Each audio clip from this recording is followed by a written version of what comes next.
believe it's already April 16th, and we were just saying about March, and I think maybe spring is starting to arrive. So at this time, I welcome you to the April 16th, 2013 Town Board meeting, and if you would please rise for the Pledge of Allegiance. I pledge allegiance to the flag of the United States of America and to the republic for which it stands, one nation, under God, indivisible, with liberty and justice for all. Roll call. Councilwoman Esley. Present. Councilman Marasco. Here. Councilman Perticone. Here. Councilwoman Scrobach. Here. Supervisor for the town, Dorizio. Here. And attorney for the town, Mike Luby. Here. Thank you. And we welcome Mike Luby with us tonight. So thank you for being here. And at this time, I'd like to call on Stephanie Squicciarini.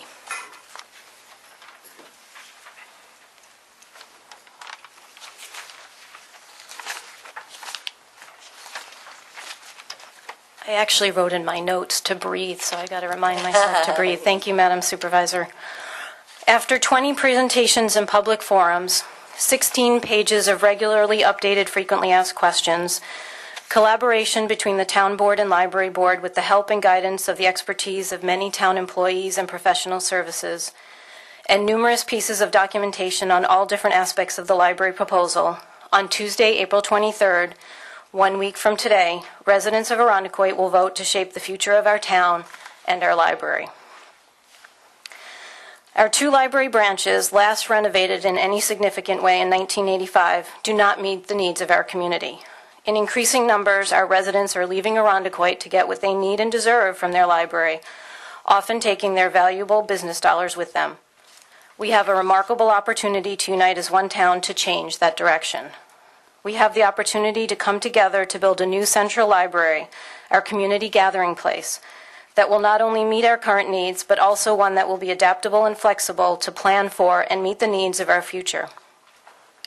A library that will feature, among other things, access for individuals with mobility difficulties, dedicated spaces for children, teens, and adults and seniors, quiet study areas, tutoring and group study areas, expanded library hours and programs, and ample comfortable seating.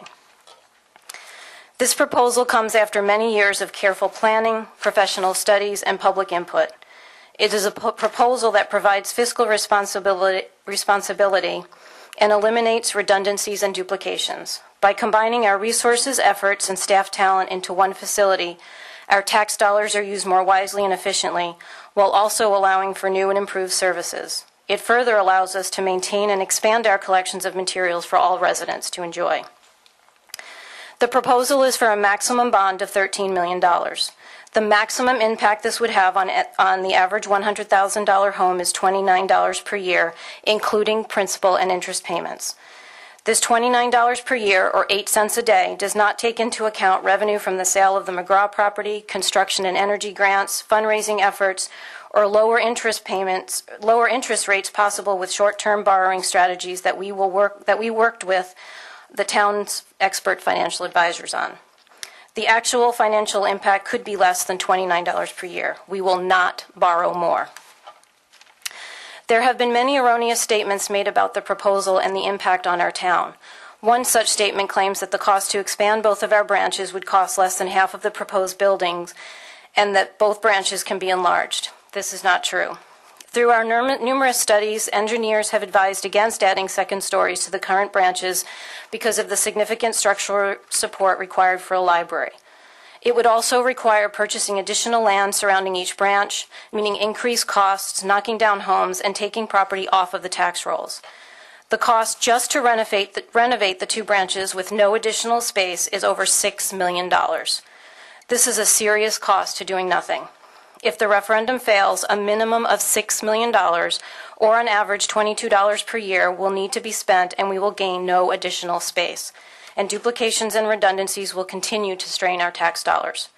For $29 per year, or a difference of $7, we will get a library that meets the needs of our community, brings us together, eliminates the current redundancies and duplications, making for better use of our money, and gives us a community gathering place we can be proud of and where we can truly connect. The library board has worked hard to make sure that residents have the correct information and facts that they need to make their decisions as they head to the polls on April 23rd. We recently compiled a myths versus facts document to set the record straight on the numerous incorrect and misleading statements pertaining to the proposal. It can be found on the library proposal website at www.libraryproposal.com and at each library branch. Also on the website and at each branch, residents can find recordings of the public forums, a soon-to-be-added summary recording of the top 10 most frequently asked questions, conceptual drawings so residents can envision what they will get for their $29 per year, and many information documents that the library board has compiled, including square footage documents and an extensive frequently asked questions document. This proposal and the vote on it are just the first steps in the process. The community will be involved in every step along the way, and the needs in the design will be evaluated throughout the process. If the referendum passes, we'll send out RFPs to the architects as soon as we can. From the selection of the architect to the creation of the final design, there will be an open and transparent process with public input. If adjustments are needed to be made to the size and scope of the facility we currently envision, we will make changes in part based on community discussions held with the selected architect and the feedback we received during the public information forums and community groups. Flexibility and adaptability will be vital elements of the design. Traffic, parking, green space, and other town activities will all be considerations in the final design. We will work closely with the experts to ensure that all parking requirements are met or exceeded. And yes, the beer tent and 4th of July festival will continue. Money will be spent in a fiscally responsible way that gets us the best result to meet our needs. Just because voters approve borrowing up to $13 million doesn't mean we have to spend all of it, and we don't need to borrow it all at once, allowing for lower interest short-term borrowing with much lower interest rates. Fundraising and grants will offset as much of the cost as possible. We will own the building with no leasing involved, no additional property needing to be purchased, no property being taken off the tax rolls, and the McGraw property assessed at $1.1 million going back onto the tax rolls. And being in one building will be a more efficient and effective use of our tax dollars while also giving us improved services. Again, this is a proposal that has come after careful study and consideration of all of our options. The time is right to move forward. There are 2 polling places, just 2. Residents of West Arundecoit School District will vote at the St. Paul Firehouse on Cooper Road. Residents of the East Arundecoit School District will vote at the Ridge Culver Firehouse on Culver Road near the corner of Ridge and Culver. Select residents who fall close to the border between the two will have received yellow postcards confirming their polling location. If you have not received any postcard and you live in West Arundecoit School District, you will vote at the St. Paul Fire Department on Cooper Road. If you live in the East Arundecoit School District, you will vote at Ridge Culver Fire Department on Culver near Ridge. On April 23rd, residents will have their say on the future of our library and our town. The time is now to answer this question. What do we want our library to be, and what do we as a town deserve? Thank you. Thank you very much, Stephanie.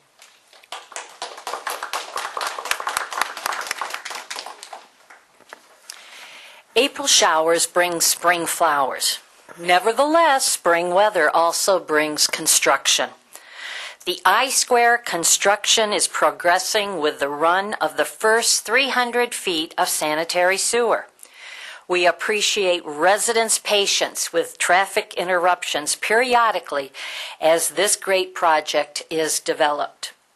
The reconstruction on East Ridge Road and the rehabilitation of Portland Avenue are progressing. These projects can be testing our patience, but both road improvements will enhance the town of Arundecoit. Currently, the one-way detour exists between Carter Street and Hudson Avenue, with westbound traffic rerouted while eastbound proceeds as normal. Call DPW at 336-6090 to report lawn damage due to snow removal activities and potholes. Both will be repaired as weather permits. Our Parks and Rec Department is accepting applications until May 8th for summer camp counselors. Applicants must be at least graduating seniors in high school and Arundecoit residents. The application is online or stop at Town Hall. We are also accepting applications for leaders in the Junior Volunteer Program who are entering 10th, 11th, and 12th grades. The next Red Cross blood drives are May 13th at Dunkin' Donuts on Hudson Titus and May 18th at Christ the King. Please give the gift of life as blood and platelet shortages continue. I received another email yesterday asking for my platelets. Walk-ins are welcomed. Visit redcrossblood.org or call 1-800-RED CROSS for updated information. The vote for the centralized library and bonding of up to $13 million is Tuesday, April 23rd. The Monroe County Board of Elections divided the town into 2 voting sites. Maps are posted at Town Hall, Pine Grove Senior Center, and both library branches. The maps can also be viewed on the town and library websites. These maps advise voters where to vote based upon where they live. Voters living in the green shaded area on the map or in the West Irondequoit School District vote at St. Paul Fire Department on Cooper Road. Voters living in the gray or purple shaded area on the map or the East Irondequoit School District vote at Ridge Culver Fire Department on Culver Road. The dividing line by the Monroe County Board of Elections resulted in some not voting within the school district in which they lived. These voters received a postcard advising where to vote. Residents who are registered with the Monroe County Board of Elections are eligible to vote. Please contact Town Hall or the library with questions about where to vote. Now, we have repeated this twice tonight, and there'll be a test at the end of this town board meeting, and those of you watching at home, you will find the test on the website. In closing, April is Jazz Appreciation Month, and April 30th is International Jazz Day.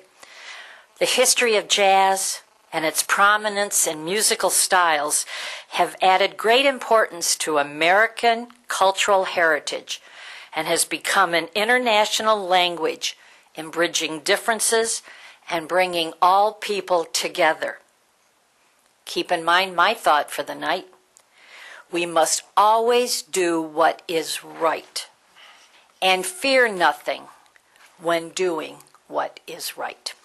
So with that, let us move on to public comment. And our first speaker tonight is Diane Stark.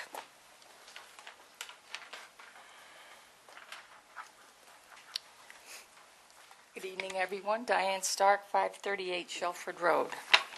Well, 1 week from today, April 23rd, if it hasn't been said enough already, we get to vote on the proposal for our new library. If you're still in need of correct information, go to the library where you'll find several handouts, or talk to a library board member, or go online to libraryproposal.com. Remember, Irondequoit residents who are registered voters may vote. Okay, here's number 3 for the test. See if you can remember this now. East Irondequoit School District residents voted the Ridge Culver Fire Hall, and West Irondequoit School District residents voted the Fire Hall on Cooper Road. You can still get an absentee ballot here at the Town Hall in person if you wish to do so. I can honestly say that I've heard many more positives than I have negatives about this vote.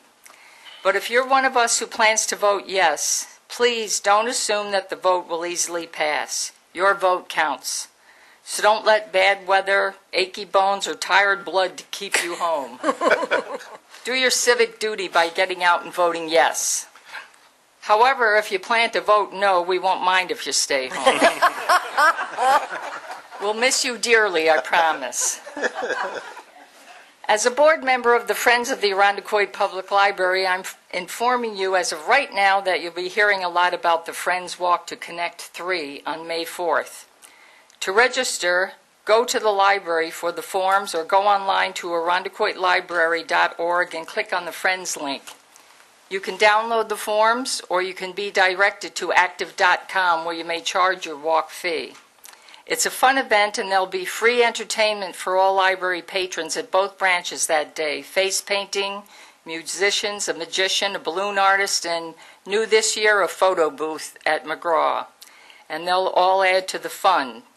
So keep May 4th in mind for Walk to Connect 3, and go to the polls on April 23rd and vote yes for our new library.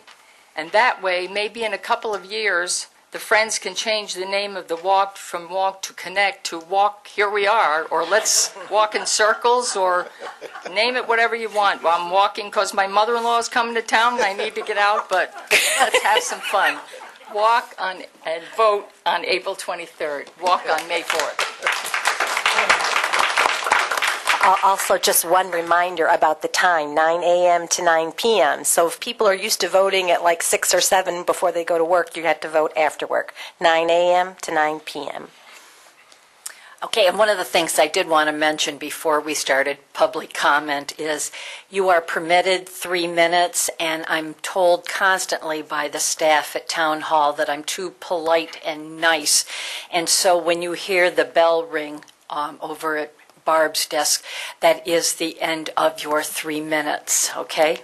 Thank you. Sandra Canizo?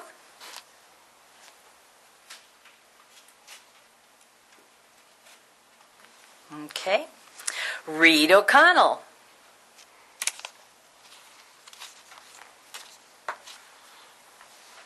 Thank you, Madam Supervisor. I'm Reed O'Connell, 146 Pinecrest Drive.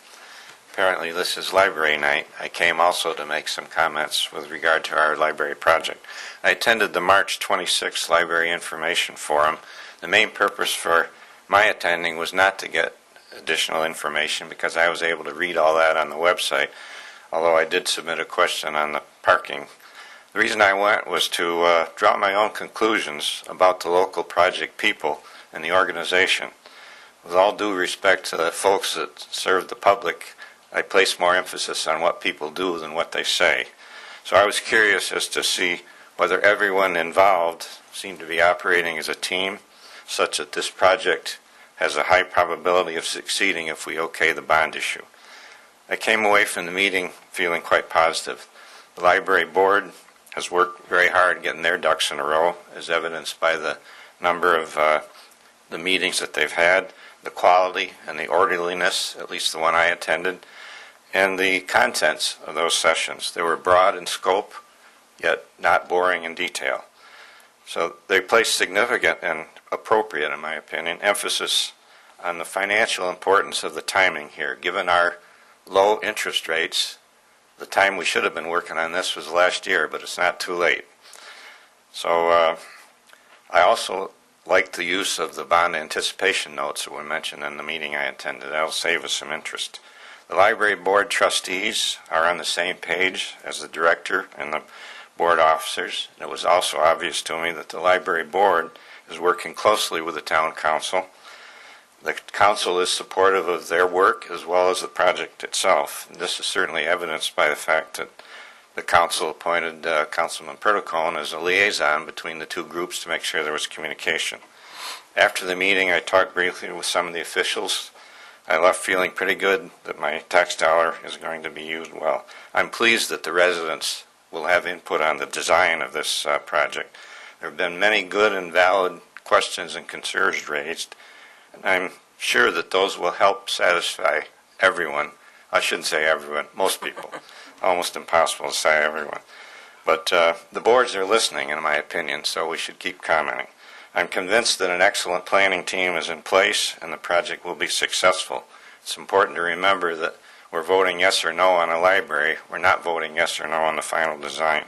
So in conclusion, I think it'll be very costly not to do this proposal. It's important to the whole town, not just the library users. We need to attract new residents to Arundecoit, and we need to create a demand for homes here. We have good schools, churches, and if we have a good library, those are usually the top 3 things on anyone's list if they're looking to relocate. So simple economics. It's supply and demand. If we can supply houses, the values will go up. Thank you, Reed. You're welcome. Thank you. Richard Barone.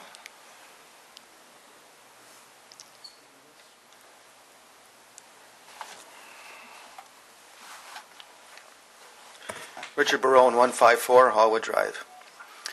A realtor called me today to tell me that the taxes in this town are hurting the sales and the prices of the homes.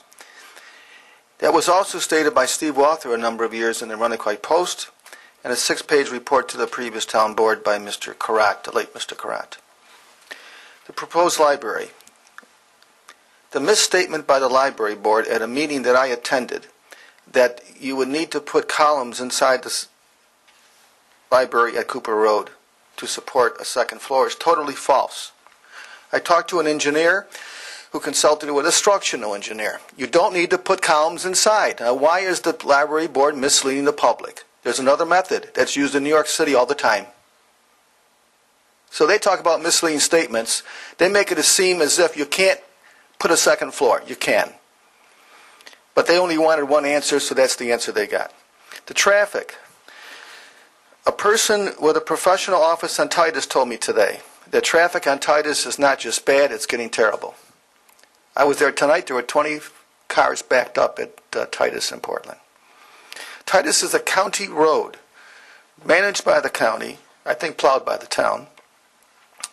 And you need a traffic study by a traffic engineer, not by a town employee who has no designation, certification as a traffic engineer, sitting in a car like yesterday on the town lawn with the fire marshal trying to count cars. Come on. Are you scraping the barrel that much? You got to use town employees, uncertified in traffic, to count on a piece of paper? I had a laugh. Another person called me on the same thing. It's not fair to the voters that they will not know all this information regarding the traffic and the parking. The parking sketch by a town employee, who is not the town engineer, by the way. He has a PE, but he's not the town engineer. Does not comply with the town parking code. You all received an email on this, I believe. I did too. You cannot use the parking at Town Hall for the new building under our own code. And Mary and Madam Supervisor, you signed a statement, it's in the record, I have a copy of it, that no variances will be asked for. Therefore, you cannot ask for a variance. You've already certified to that fact. So you cannot use the parking at Town Hall. And there's no sketch, there's nothing approved by this board or anybody showing the parking adequate for this building. Okay, a sketch by a person who's an employee that's not been approved by this board is worthless, has no value. I can do a sketch of parking too. So that sketch that was put out at the last minute at a meeting is not valid. Thank you. Oh, Richard, before you leave Yes. the podium, as Mr. Vinyl, do you have an extensive jazz collection? Yes, Okay, good. about 1,000 records. Okay. Jazz. Jazz. Okay, thank you. Amy Toll.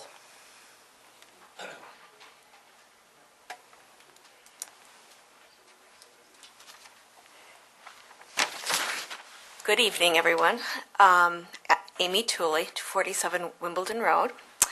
I'm here tonight because I ardently support the proposal for the new library. The views I express tonight are shared not just by me, but also by my husband and our 2 children, ages 7 and 17. Our family has resided in West Arundecoit for 16 years.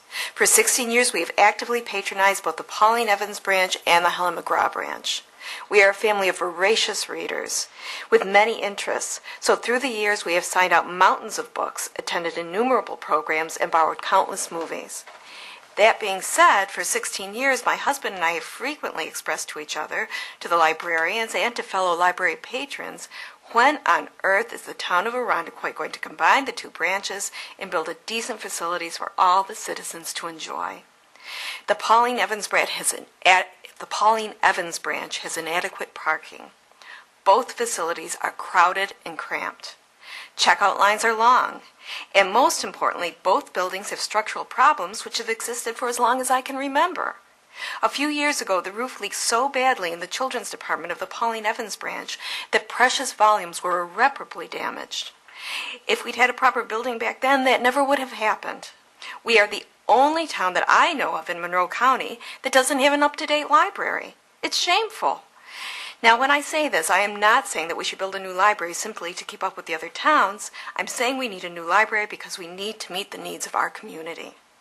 It has been said that high school students will lose out under the new proposal. On the contrary, students are losing out now. As the mother of a teenager, I know what I'm talking about. Yes, students use the current facilities, but many, if not most of these students aren't able to find all the materials that they need. So what do? They beg their parents to take them to the Webster Library, the Grease Library, or even the Rundell Library. A trip to these libraries is a lot more mileage than a trip to the town hall campus. So our taxes go up $29 more per household per year. Anyone who supports lifelong learning like I do and like my husband does would agree that $29 is a small price to pay. A good library educates and enriches the lives of everyone who uses it, from the very young to the very old. I say let's get this long overdue library built. Thank you.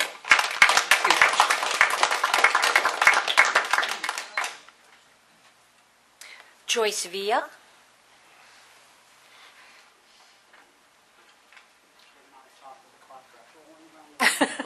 That's okay.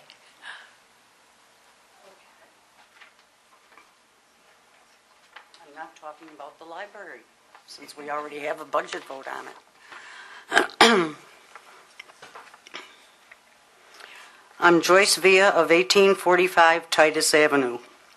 At approximately 8 p.m. on Sunday, April 7th, I entered my basement to find ankle-deep sewer waste. When I opened a floor drain, more waste fountained up, so I resecured the cap. I called the town Public Works Department and told the answering service that someone needed to check the Titus Avenue waste sewer line for a blockage immediately. I knew there was a blockage because a similar thing happened in 2003, shortly after a large section of the Winding Woods development started emptying into the waste system that handles the area of Titus Avenue between Culver Road and Ellenwood Drive, all the way from Ridge Road north.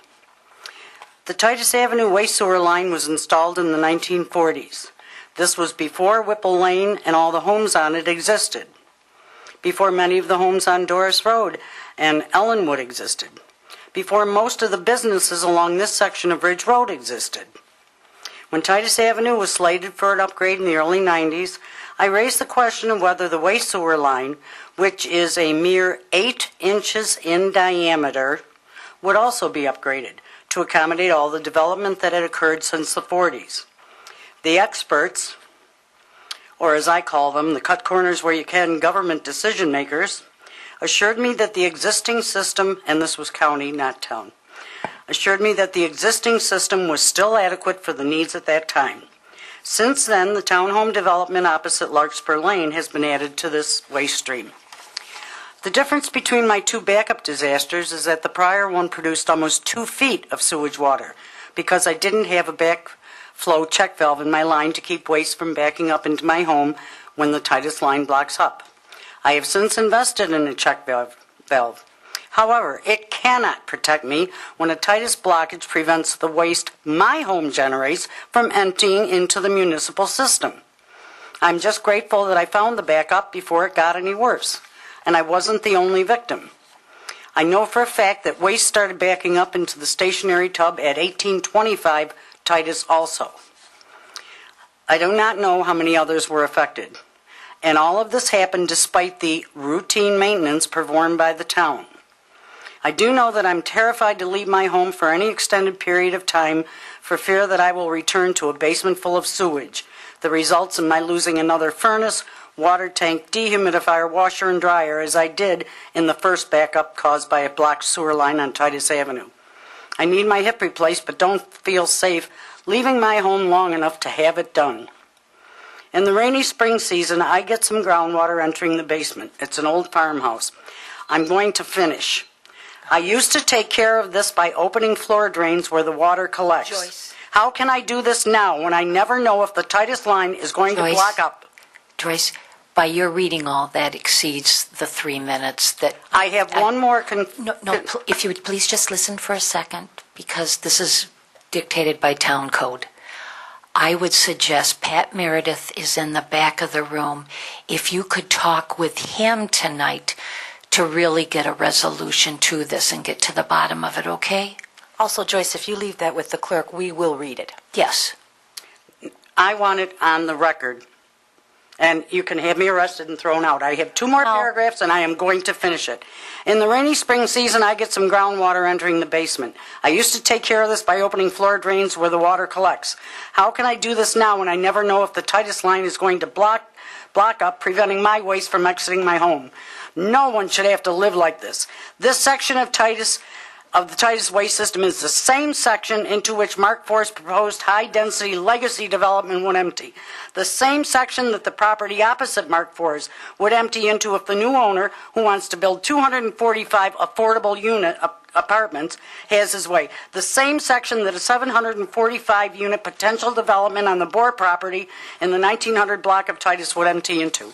It's painfully obvious to me and should be to any rational person that any high-density development in this area is going to overload the waste system to a point that there couldn't be enough routine maintenance to keep the system flowing. I realize you want to generate more tax revenue, but do it in a way that won't jeopardize the people who already live here. Thank you very much. Joyce, in conclusion, if you notice, we have not acted on any of those projects. Why I'm mentioning this. Because Okay. all the experts are saying, there are no drainage problems, no waste. This proves there's a problem. Okay, thank you. But please talk with Patrick. Thank you.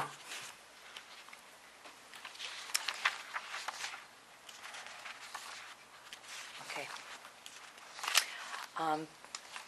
Terry Carter.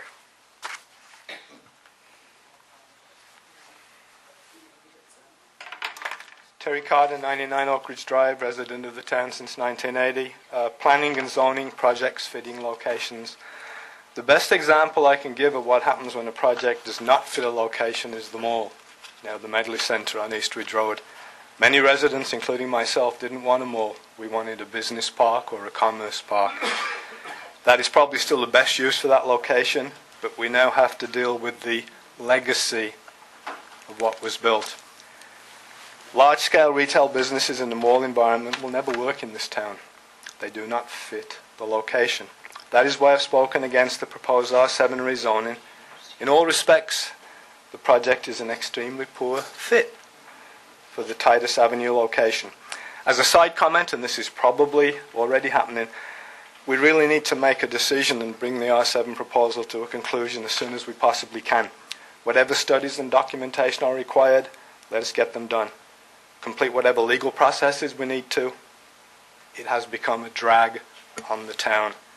We have a lot of positives to focus on, so let's put this one behind us. I am not anti-development, maybe a bit the other way. We need to gain as much tax revenue as we can from all types of commercial development as well as residential construction of various types. In the right location, a 3 or even 4-story senior citizen complex, for me anyway, is okay.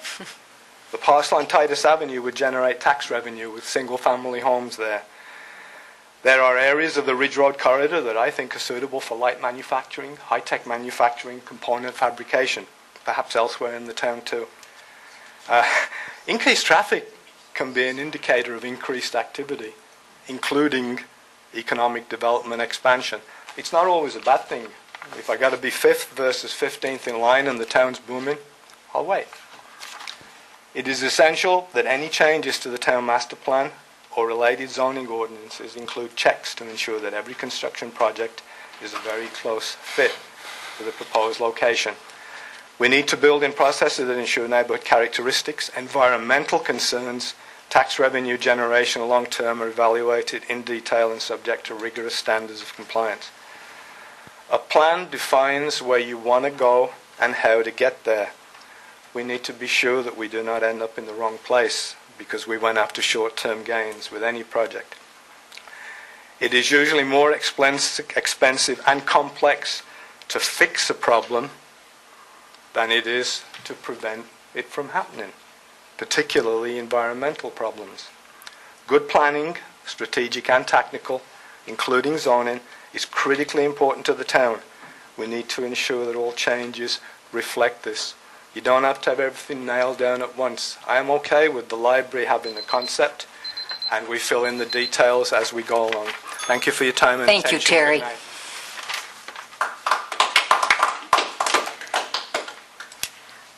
Al Reichert, please.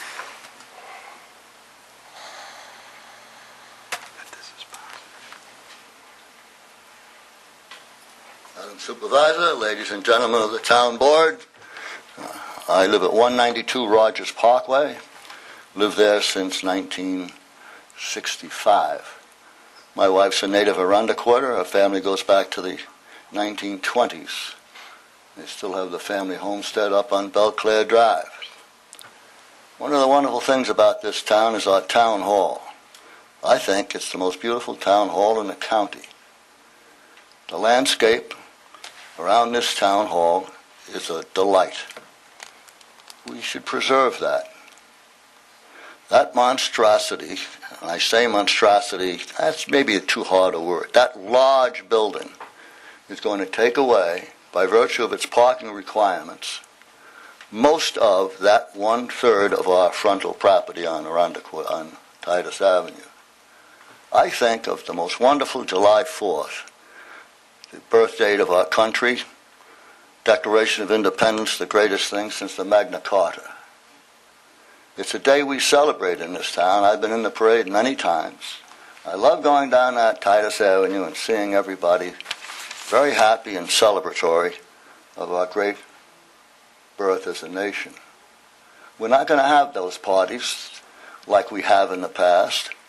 That space, which is occupied by many of the shops and arts and crafts, there won't be that space there. Presently, the wiring is there in the ground, and it's all been done very nicely by our crew. They finished it up pretty much last year. That's going to be paved over with the space required by law of approximately 150 cars. Now, this is not going to look very nice, and it's going to do a tremendous dent into our July 4th proceedings. Aside from the pros and the cons and whether this is sensible economically or not, I lament, as somebody who loves this town, I lament this tremendous bad result that we're going to have with our July 4th parade. Thank you. Thank you, Al. Joe Davis? Oh, thank you. I'm sorry. It's all right. No, it's because other people write over other signatures and it... No, it's my penmanship. No. Admit it. Good evening. I'm here regarding the R7. Terry was very articulate and detailed in what he said. I'm going to be very general. The lady here who had the problem was a main point, all right? But forget the consultant that had a second opinion about not having this done. Forget about the environment, the drainage, the traffic, the legal questions about it. Common sense. Why build this there? It's a residential section. My question is it because the developer bought the land knowing it was residential and had some idea that he'd be able to change it to an R7? My question, why would a man like that, a developer like that, with that kind of intuition know, unless he had an inside feel that somewhere along the line he could work it in? Doesn't make any sense for him to do something like that without it. Look at the picture, the exposure of the building in our neighborhood. Just take a walk into the neighborhood, turn around and look at that area, look at the houses and picture the building there. Picture the building in your yard. See what you would think about it. I've said that before, but again, doesn't make any common sense. Drop in property value. You think you're going to make money on it, but people see that. They're not going to move into that neighborhood. Houses go up for sale. People aren't going to buy at the prices they could buy. You can assess all you want, but if people don't buy the value, you're not going to get your taxes. Developer made a mistake, as far as I'm concerned. Give him the benefit of the doubt purchasing the land that way. If he made a mistake, and he's trying to rectify it. Why should we have to pay for it by having that building in our area? There's other places to build. I've mentioned it previous meetings over on Ridge Road. If I'm not mistaken, if my facts are right, this developer is having the same problem in Pittsford with a rezoning. There's also another developer in Spencerford that's having a problem with the rezoning. Seems like there's a pattern here. Like these developers are going in and then trying to get the zones changed. I don't think we should let them happen. The board here is supposed to help the residents make decisions that are beneficial. All right? There's more people involved in this behind the scenes than really show up at these meetings, but they're there. You saw them a few years ago. They had a packed room here.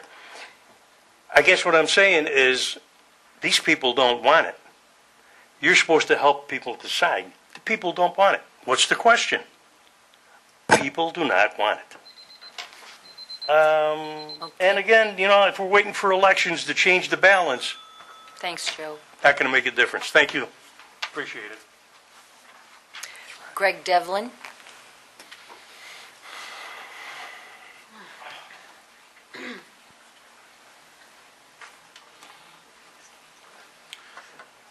My comments this evening are not really about the library, but I have a comment related to process. And the public input portion here, we're limited to 3 minutes. But now 2 months in a row, Mrs. Squiggerini, if I pronounce it correctly, has been allowed to come up here, not even on the agenda, and speak for nearly 8 minutes. Not even on the agenda. But this young lady here, who had a very, very serious concern about the sewers on Titus Avenue, she said she's going to stay there if you arrest her. But to me, we should increase the public input time to 5 minutes. And if that means we have to stay here until midnight, so be it. Public input is so incredibly important. And making sure everybody has the opportunity to spend as much time as they need to get their point across, I think, is something we desperately need to do. Too many times I see people get cut off, and they're not yelling at you folks or anything else like that. They're trying to make their point. And I think it's important that we go ahead and make sure we give them the opportunity to make their point. Thank you. Just to clarify, that's under supervisors' remarks and announcements. Previous agendas, it has had the library under it. But we went through so many revisions of the agenda, and when I saw that I didn't have it, I just could not put Mrs. Janier through another one. The board members see they're getting an agenda several days in a row and revisions and so forth, so I apologize for that. But that does come under the supervisor's remarks, and because that is a town project. I still think it should be on the agenda. I apologize, Greg. Thank you. Yeah, do we have more public input? No, that's it. I just want to clarify and hopefully maybe alleviate some of Mr. Reichert's concerns as well as anyone watching at home. I think we've said this a number of times that the 4th of July celebration is a wonderful event in Irondequoit, and we all look forward to the absolute 100% continuation of it. And the building of the new library may change a few things. This is 2013, but it will not take away from anything. We will have our 4th of July celebration in full, I assure you. As long as we continue to have the massive sponsors who are willing to support it, because no one has any idea how expensive it is to pull off the parade, to pay for all the entertainment, the bands, and so forth. It's an expensive venue, and we are grateful to the sponsors who are willing to put thousands of dollars into it. So it's at no taxpayer expense. Sorry. That's all right. Did you want to go ahead? No, go ahead. You go ahead. Oh, I just wanted to say a thank you to the library board, the library friends, and the trustees, which are all volunteer. Whether you agree with what our project's doing or not, the time that the volunteers are spending is unbelievable of their own free time. And I think they should be recognized for that. So thank you on behalf of the town. As I said, regardless how you feel about it, they're involved in their community doing something, and I take my hat off to them. So thank you.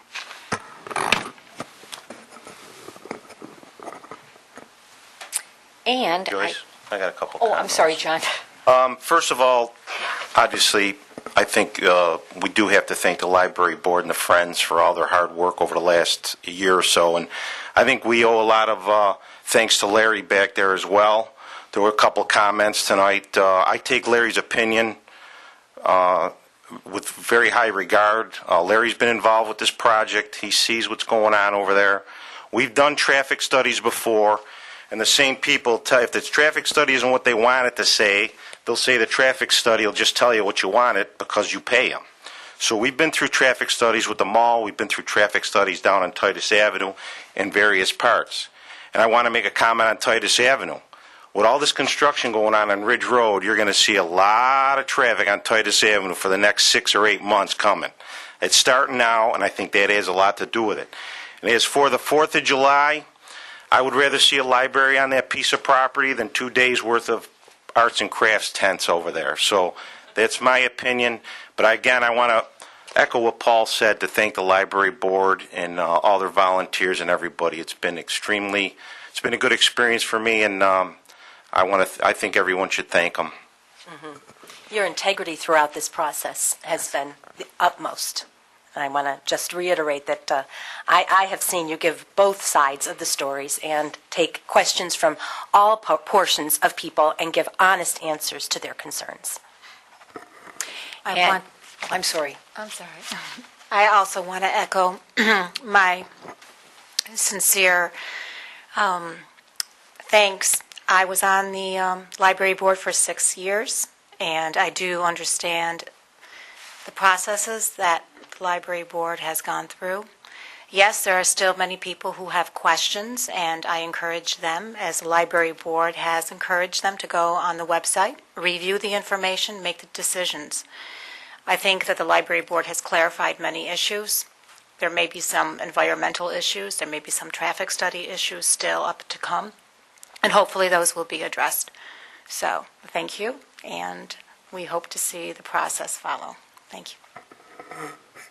And just because Larry was mentioned, the next 3 weeks are going to be very tough for Larry, and our thoughts and prayers will be with him as he suffers through some life-threatening medical challenges. So, Larry, know that all of us have appreciated your work and that our prayers are with you. And with that, we'll go to the financial report. The financial results for the town as of March 31st, 2013. Total expenditures and encumbrances are $8.7 million, equating to 27.7% of budget, higher than the 25% of the year that has elapsed. Actual expenditures are 19.8% of budget, or $6.2 million. Encumbrances are approximately $2.5 million. Encumbrances are typically high early in the year as departments commit to items or commodities that will be needed throughout the year.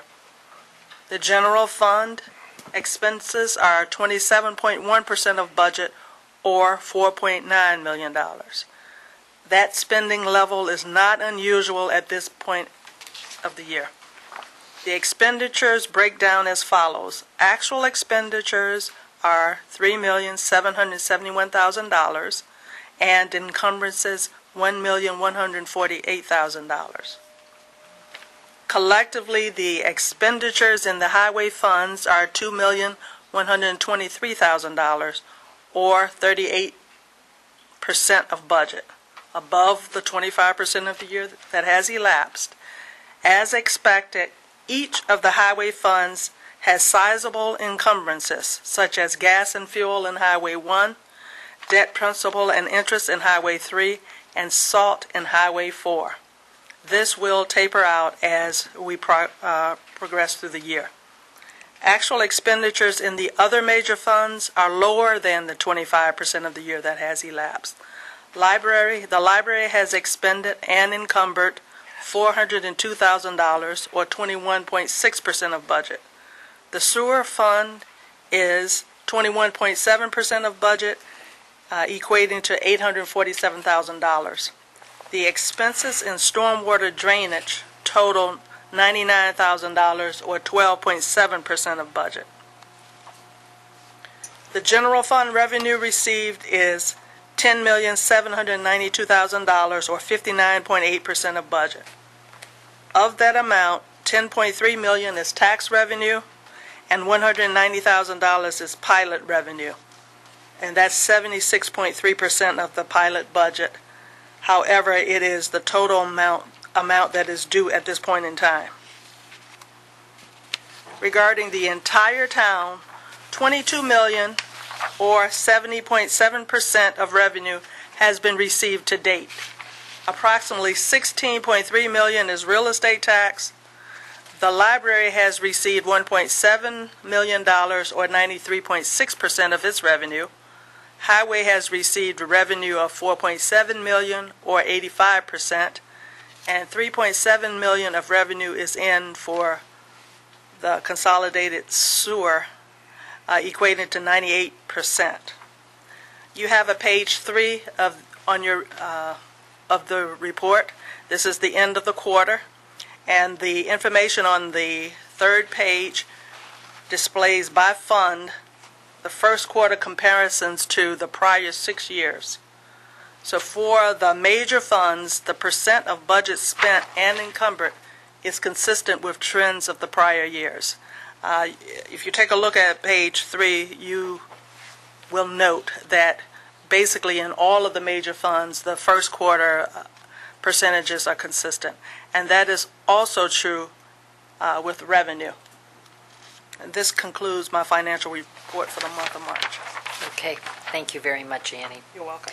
I did want to note in both the general fund and the library fund, the expended is well under the 25% of the year. It's just with the encumbrances, and that's because this year I decided to look at the encumbrances differently and was allowing a greater amount to be encumbered than I had in previous years. So we're looking at it from a different perspective this year.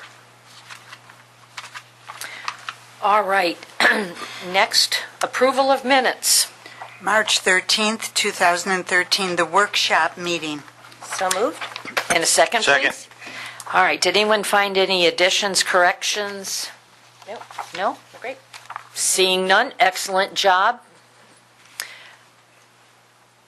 Let us accept as presented. All those in favor signify by saying aye. Aye. And opposed, nay. Minutes are accepted. Well done, Barbara. Thank you. March 19th, 2013, the regular town board meeting. Thank you. Second. Did anyone find anything that needed to be changed? Not at all. Seeing none, again, excellent job, Barbara. Let us vote. All those in favor of accepting as presented signify by saying aye. Aye. Opposed, nay. Minutes are accepted. Thank you. Items for board action.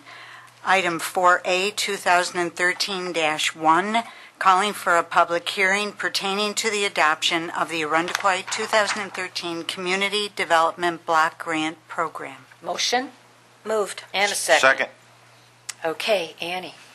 Whereas the town of Arundequoit is a community development entitlement community and, as such, receives an annual block grant from the U.S. Department of Housing and Urban Development, HUD, whereas the town anticipates receiving a block grant from HUD for its 2013 Community Development Block Grant Program, which will begin August 1st, 2013, and end on July 31st, 2014, in the estimated amount of $675,000.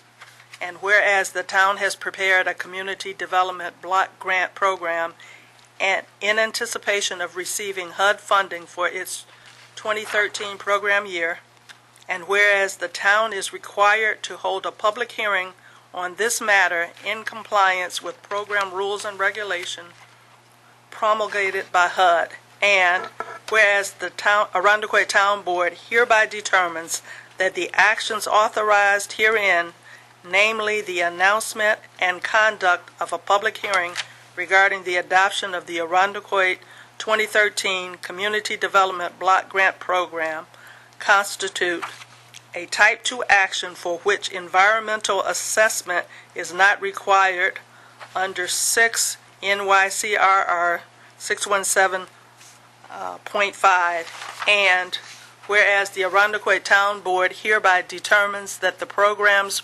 proposed for the 2013 Community Development Block Grant Program constitute Type 2 actions pursuant to 6 NYCRR 617.5C, subdivisions 1, 2, 4, 20, and/or 27, and no further review pursuant to the New York State Environmental Quality Review Act is required.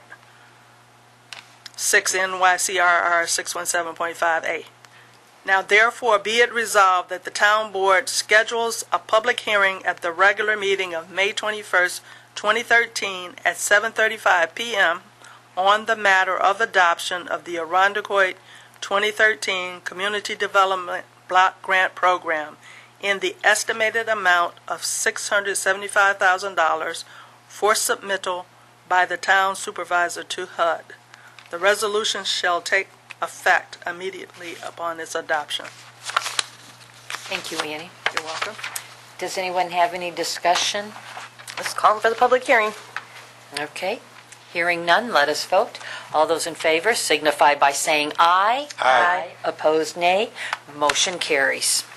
Item 4A, 2013-2, calling for a public hearing pertaining to amending the Arundecoit Community Development Block Grant Program for prior years. Motion? Second. Second. Okay, Annie. Whereas the Town of Arundecoit is a community development entitlement community and as such receives an annual block grant from the U.S. Department of Housing and Urban Development, also known as HUD, and whereas the town has received block grant funding and allocated it to particular projects and programs in the past several years, and whereas it is necessary to reallocate unspent balances in past project funding to current higher priority programs of the town, and whereas the town is required to hold a public hearing on this matter in compliance with program rules and regulations promulgated by HUD, and whereas the Arundecoit Town Board hereby determines that the actions authorized herein, namely the announcement and conduct of a public hearing regarding the reallocation of unspent balances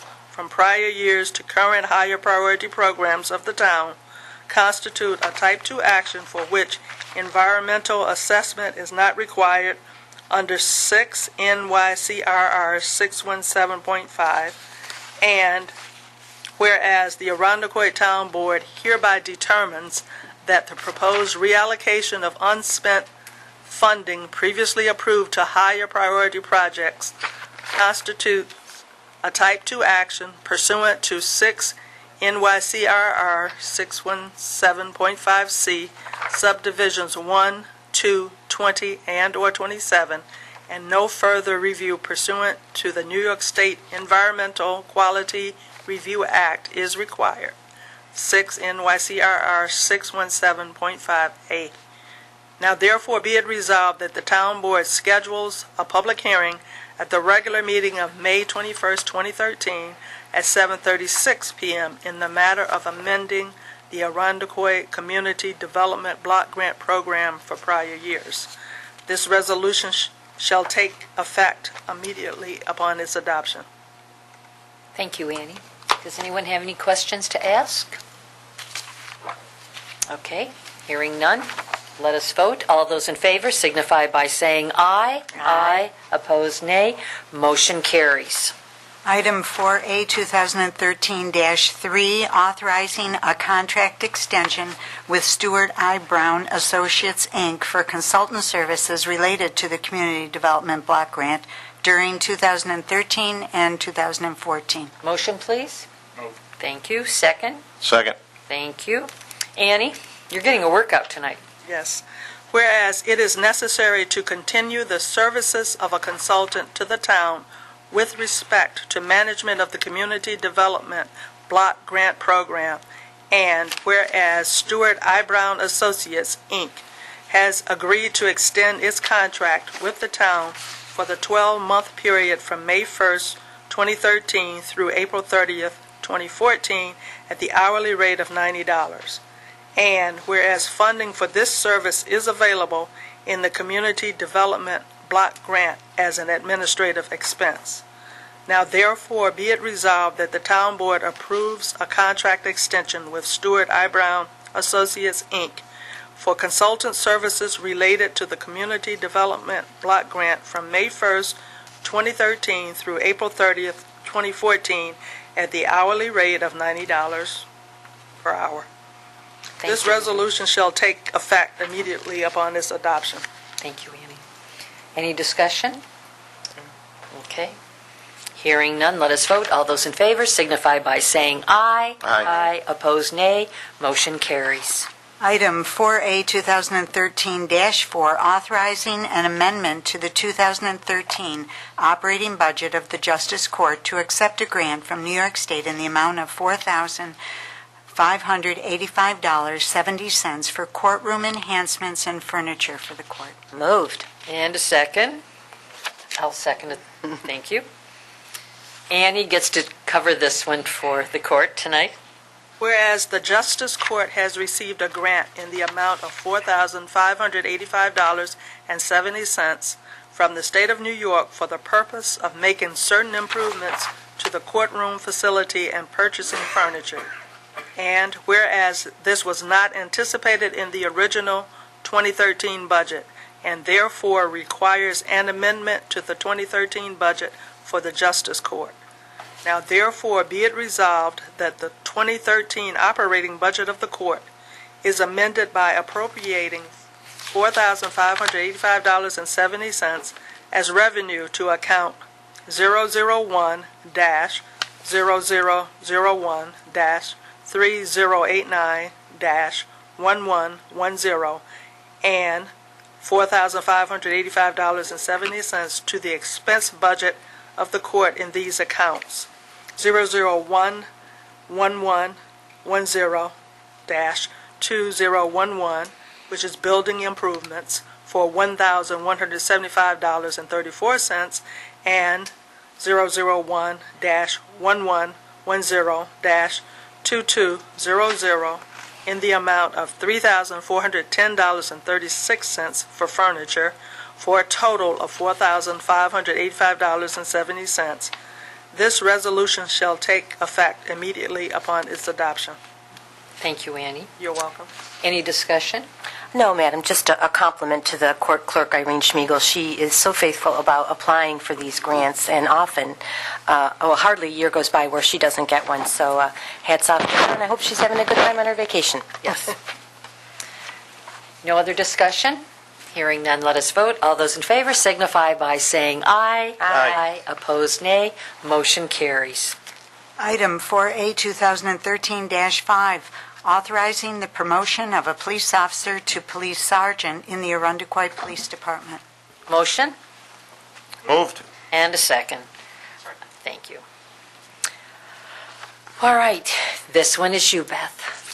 Whereas there is a vacancy in the Arundequoit Police Department for a sergeant due to a retirement, and whereas the Chief of Police has interviewed and selected Kenneth Gordon, who is currently reachable on the Monroe County Certified List of eligible candidates for police sergeant, and who feels he is best qualified, and whereas the Chief of Police wishes to promote Kenneth Gordon to a full-time position of police sergeant per the Civil Service laws, and whereas this position is represented by the Nightstick Club PBA Incorporated, and therefore now let it be resolved that the Arundequoit Town Board hereby appoints Kenneth Gordon as a police sergeant in the Arundequoit Police Department at the rate of $84,192 from budget code 001-3120-0100-1100. This resolution shall take effect on its date of appointment. Thank you very much. Any discussion? Chief, would you like to add anything to this promotion? Yeah, she's a good candidate. We did interview the three people that were eligible on the Monroe County Civil Service list. He interviewed very well. His background, his personnel file, everything are current with no issues at all involved in any of his background. Okay. Any discussion or questions to ask? No, just a reminder that we talk about all these at length at the workshops, so by the time we get here, there's not much left to say other than congratulations. Yes. Okay. Thank you very much. Hearing no further discussion, let us vote. All those in favor signify by saying aye. Aye. Aye. Opposed, nay. Motion carries. Item 4A, 2013-6, authorizing the hiring of a police officer in the Arundecoit Police Department. Motion? Motion. And a second. Second. Please. Thank you. Therefore, whereas there is a vacancy in the Arundecoit Police Department for a police officer, and whereas the Chief of Police has interviewed and selected Brandon M. Saley, who he feels best qualified, and whereas Brandon M. Saley is eligible to transfer from the Caledonia Police Department, Caledonia, New York, and has been approved for such transfer to the Arundecoit Police Department. Now therefore be it resolved that the Arundecoit Town Board appoints Brandon M. Saley as a police officer in the Arundecoit Police Department at the rate of $41,440 per year from Budget Code 001-3120-0100-1100. This resolution shall take effect upon appointment. Thank you, Beth. Anyone have anything to ask or discuss? One of the things that I did want to mention that a police officer can retire quite quickly, but it takes much longer to rehire a new officer. It requires a very extensive background check, visiting the family home, talking with residents, going back to the schools to verify the character. It takes months to bring a new officer on. This particular candidate, Mike Luby, went through with a fine-tooth comb the background check to see if there was anything. The psychologist who does all our work on the psych evaluations spends a great deal of time contemplating anything that exists with a candidate. And then depending on a transfer, he will have to go through officer field training that is, 6 weeks, Chief? It could go up as far as 10 or 12. Depending on the candidate. If they go to the academy, not only do they spend the time in academy, then they still have to go through the officer field training. So I want residents to understand that it's not as easy to fill the vacant positions. It is a time-consuming process, and we want to make sure that the officers that we hire are of the highest caliber to represent the town of Arundecoit and be in the best interest of public safety for our residents and also an asset to our Arundecoit Police Department. Madam Supervisor, I would like to add that the two new recruits that the town board hired last August 1st are still in training and will not be released from their field training program until the end of May. So these people have been in training since August 1st and will not be on the road alone until we feel comfortable, and that will probably be sometime near the end of May. Okay, that's good. I want everyone to understand if there seems to be, we're down officers, you can see why the process is very lengthy, but it's also to protect our town. If no further discussion, let us vote. All those in favor signify by saying aye. Aye. Aye. Opposed, nay. Motion carries. Item 4A, 2013-7, authorizing the hiring of an office clerk 3 in the Arundecoit Development Services Department. Motion, please. Thank you. And a second? Second. Thank you. Whereas, due to his resignation, there exists a vacancy in the Arundecoit Development Service Department for an office clerk 3, and whereas several qualified candidates have been interviewed, and Linda DeJohn has been selected to fill the position of office clerk 3, and whereas this position is represented by the CSEA White Collar Unit and was posted per contract guidelines, whereas Linda DeJohn is currently on the Monroe County Civil Service list for the Office Clerk 3 position and is reachable. Now therefore be it resolved that the Arundecoit Town Board appoints Linda DeJohn as an Office Clerk 3 in the Arundecoit Development Services Department at the annual rate of $22,500 from Budget Code 001-3620-0100-1100. This resolution shall take effect upon date of hire. Thank you, Beth. We expect her to start on the 22nd, I believe, next Monday.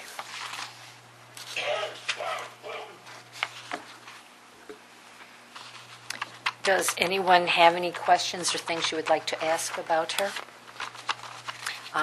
With her previous experience, we knew that she would be able to handle the counter and work residents through what might be sticky situations as they're trying to work through their projects, and she definitely has the patience and the ability to do this. So hearing no other discussion, let us vote. All those in favor signify by saying aye. Aye. Opposed, nay. Motion carries. Item 4A, 2013-8, authorizing the agreements supporting Arundecoit Soccer Club. So moved. Second. And, Peter? Whereas the Arundecoit Soccer Club has a need for additional soccer fields necessary to support their enrollment, and whereas the Arundecoit Town Board of the Town of Arundecoit accepts the recommendation of the Director of Parks and Recreation to continue to support the Arundecoit Soccer Club by entering into necessary agreements, and whereas an agreement between St. John's Lutheran Church, Ridge Road East, the Town of Arundecoit, and the Arundecoit Soccer Club, Vineyard Christian Fellowship, the Town of Arundecoit, and the Arundecoit Soccer Club, and the landlord at parcel 091-07-1-96, the Town of Arundecoit and the Arundecoit Soccer Club, and St. Mary the Protectress, the Town of Arundecoit and the Arundecoit Soccer Club, are necessary to provide soccer fields for the youth of Arundecoit. Now therefore be it resolved that the Arundecoit Town Board, by this resolution, authorizes the Town Supervisor to execute the necessary agreements as recommended by the Director of Parks and Recreation, subject to agreement by property owners and subject to review by the Town Attorney. Thank you very much, Peter. And does anyone have any discussion about this? Yay for the Arundecoit Soccer Club. Yes, being a parent of children who were part of the Soccer Club of Arundecoit, we truly appreciate the endeavors of the town and the accompanying churches and fellowship places for allowing our children to participate on their property. So we'd like to thank for the continued relationship, and hopefully that will continue for years to come. Excellent program. All four of my children came up through those two. Okay, thanks, Irina. Any other discussion? Hearing none, let us vote. All those in favor signify by saying aye. Aye. Opposed, nay. Motion carries. Item 4A, 2013-9, declaring certain lawn mowing equipment as surplus property and authorizing the sale of such equipment. Motion, please. Moved. And a second, please. Second. Thank you. Peter? Whereas the Department of Parks and Recreation uses certain Exmark mowers to maintain town property, facilities, and parks, and from time to time such equipment needs to be replaced. And whereas the Department of Parks and Recreation intends to purchase equipment to replace the Exmark mowers listed on the attached Addendum A, the equipment, and whereas the town intends to auction the equipment at the next municipal equipment auction to occur in May 2013 in Palmyra, New York.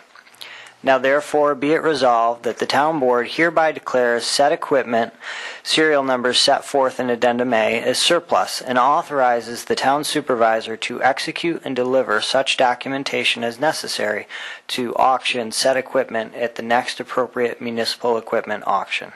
This resolution shall take effect immediately upon its adoption. And Peter, I'd like you to explain so everyone understands, because of the years of these mowers, for them to understand the number of hours that are placed on these machines, particularly when they're mowing hundreds of acres per week. For the Parks Department, I would say that we mow actively approximately 100 acres of property, and we'll start here in a few weeks as the weather gets warmer and the grass starts to grow. We typically don't stop, depending on the weather, until the end of October, beginning of November. So our mowers, one mower will be running 8 hours a day, 2 to 3 days a week, again, depending on the weather. And typically what we like to do is turn those mowers over, buy them, and then put them to auction. And in most cases, because of the way that our park staff treats the mowers, we will get anywhere between, as high as 95% of a price, on those mowers when we take them to auction. Okay. Thank you, Peter. I think that helps. Any other discussion? Hearing none, let us vote. All those in favor signify by saying aye. Aye. Opposed, nay. Motion carries. Item 4A, 2013-10, authorizing the approval of a lease of 6 passenger vehicles to be used by the Arundecoit Police Department. A motion, please. And a second, please. Second. Thank you. Thank you. Chief. Whereas it is necessary to replace 6 four-door passenger cars used by investigators and command staff of the police department. Whereas the police department issued an invitation to bid and caused the notice of bid to be published in the Arundecoit Post on April 4, 2013, as well as publishing the invitation to bid on the town website in compliance with General Municipal Law 103 and Chapter 51 of the Arundecoit Town Code, requesting terms for a 36-month lease for 6 new passenger vehicles meeting the specifications of the department, and requesting mileage data in order to compute the best value to the town. And whereas a total of 3 bids were received, and the board finds that the lowest responsible bid received responsive to the specification was submitted by Hazelton Chevrolet in the amount of $317.70 per unit per month for 36 months with no money down and a 20,000-mile annual allowance per vehicle.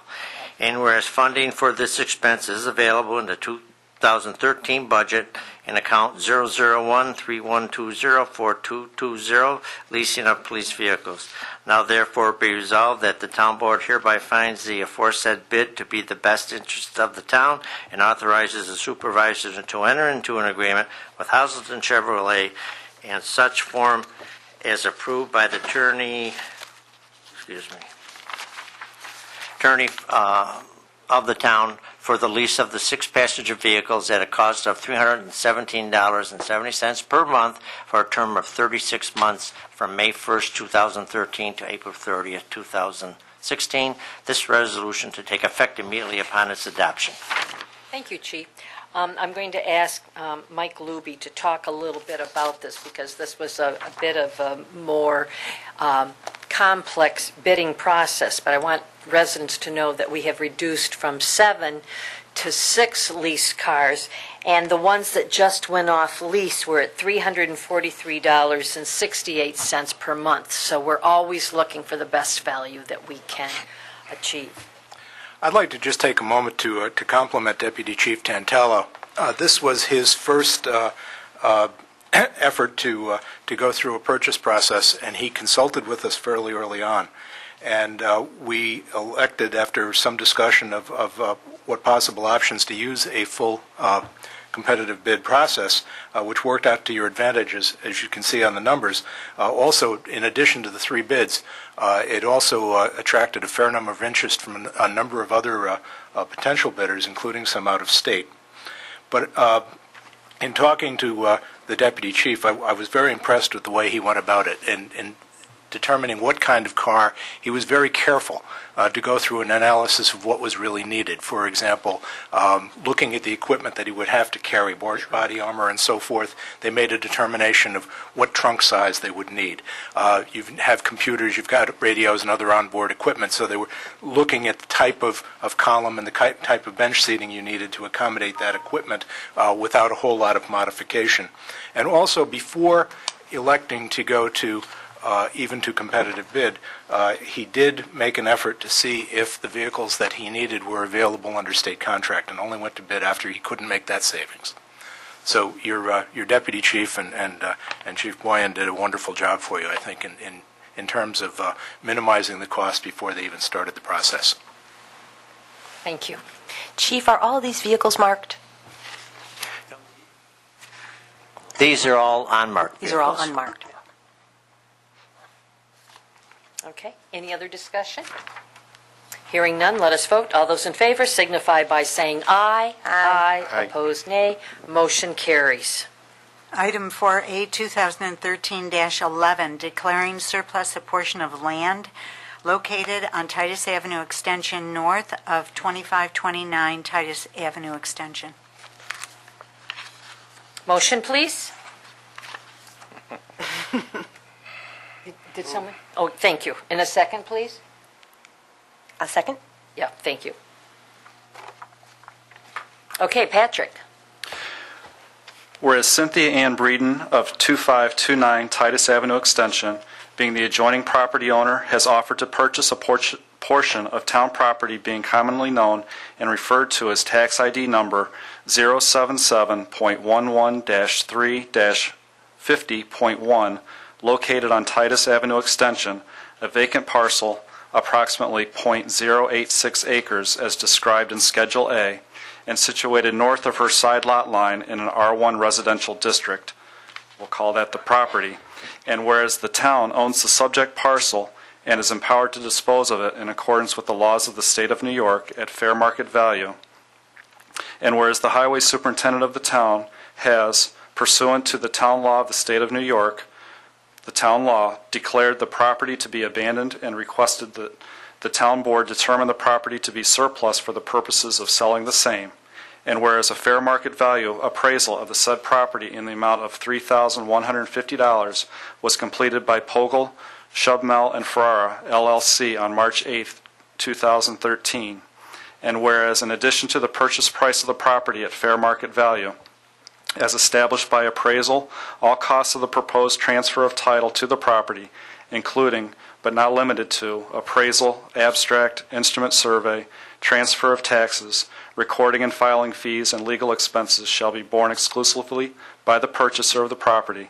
And whereas sale of said property is subject to a permissive referendum, which will be published in the local newspaper following the adoption of the resolution, and whereas at the time of and as a condition to the conveyance of the property or any portion thereof by the town to the purchaser, including Ms. Breeden, such purchaser will be required to submit to the town's planning director for approval a re-subdivision map showing such purchaser's property and the property or portion thereof acquired by such purchaser, which map shall be filed by such purchaser at its sole cost and expense in the office of Monroe County Clerk. And whereas the town board is the lead agency for purposes of conducting an uncoordinated review of the disposition of the property pursuant to the New York State Environmental Quality Review Act, SEQR, and whereas the town board has reviewed a short environmental assessment form, EAF, with respect to the disposition of the property.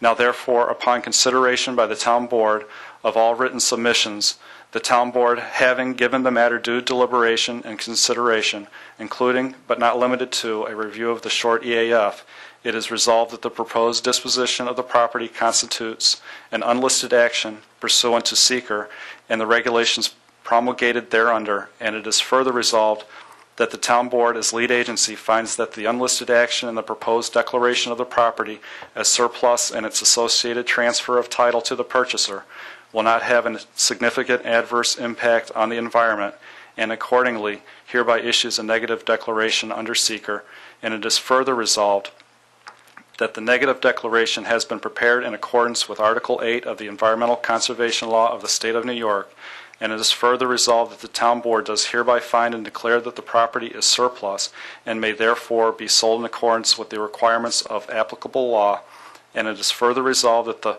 portion of the property tax ID number 077.11-3-50.1 located on Titus Avenue Extension be sold to Miss Breeden, 2529 Titus Avenue Extension, in the amount of $3,150, and it is further resolved that such sale is subject to a permissive referendum, and it is further resolved, in addition to the purchase price of the property at fair market value, as established by appraisal, all costs of the proposed transfer of title to the property, including but not limited to appraisal, abstract, instrument survey, transfer of taxes, recording and filing fees, and legal expenses shall be borne exclusively by the purchaser or purchasers of the property, and it is further resolved at the time of and as a condition to the conveyance of the property or any portion thereof by the town to Miss Breeden will require her to submit to the town's planning director for approval a re-subdivision map showing such purchaser's property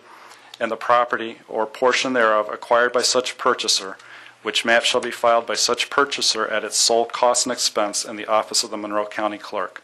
This resolution shall take effect 30 days after its adoption. Phew. Miss Breeden didn't want to come up here and talk, so I said I would do it for her. As you can see, and I'm hoping Nate can focus on this, she has a lovely ranch home. Notice the white home with black shutters, all the trees. You can see why she would love to remain in this house. But as we all reach a certain point in time, we start to really relish having that attached garage, especially during our lovely winters and springs.